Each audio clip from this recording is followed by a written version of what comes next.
Welcome friends to my Python classes, and in this video we are going to take a program which we have already seen in our previous video, but this video is going to do the same program in a little different way. We are going to learn how Python treats if and else, in some cases nested if else also, in a shortcut way. That means it gives us a variation in which we can write just one single statement to represent one nested if else or a simple if else. Now the program here which we have already done is to identify whether a whole number is even or odd. So let me show you how I'm going to do this program. I will be taking a function. The name of the function is even odd. So this is the function name which I have taken for my code. So I'll write the statement that is going to input the value for me. Enter a whole number. Now after the number has been entered, in the previous video we have seen that we have used if a mod 2 is equals to 0, print even, else print odd. Now in this case we are not going to do something like that. We are going to write res equals to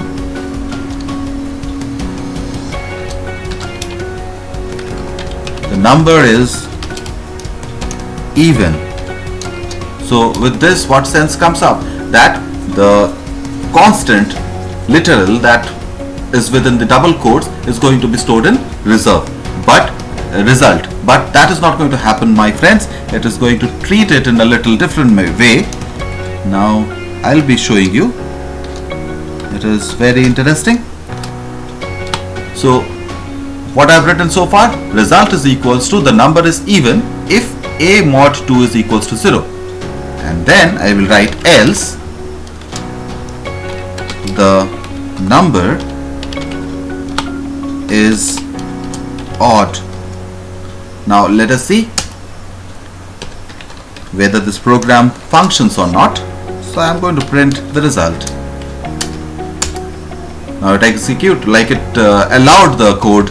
So let us see whether this really is going to work or not. So I am going to call my function. Now I'll try with the even number first. I'll put 12. It is showing me the result. Now to cross check, what I will do is I'll put an odd number. So it is working. So we have seen the shortcut way of representing one if else block. Now I'm going to show you another example where we are going to write a program to identify an integer, whether it is a positive integer, 0, or a negative integer. That means here how many outputs? There are 3 outputs. So definitely where there are 3 outputs, there should be a nesting of if else block. So how to do that? Let us see. So for that I am going to take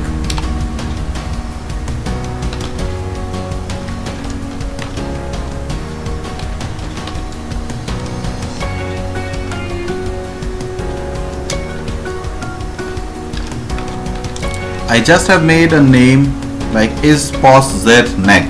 That means whether it is positive, 0, or negative. You can have any name of your choice.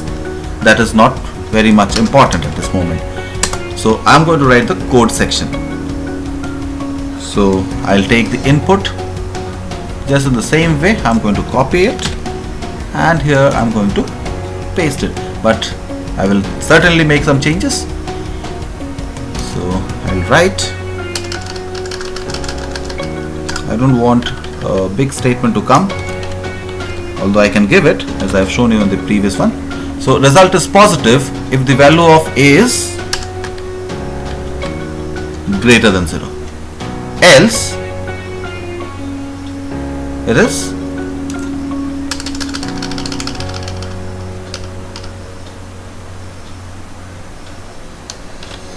negative if a is less than 0, else it is 0. Now the code is completed. Now I'll be reading the line. So it is somewhat which we use in our communicative English. So what we are doing is, result is positive if a is greater than 0, else negative if a less than 0, else 0. It is sounding very much like English. So that's what Python also allows us to do. Now let me check whether this really works or not. So I'll call this. I have kept a very not a catchy word for the name. So now I'm going to enter a positive number. So it is showing me it is positive. Now I'll call it once more. This time I'm going to put a negative number, minus 154. It is showing me that result also. And here now I'm going to put 0 to check whether it works or not. Yes, so this confirms that it works.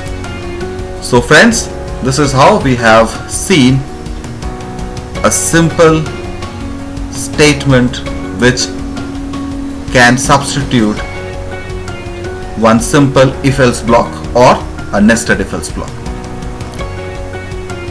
So take your simple if-else block based programs and then try converting it into this form.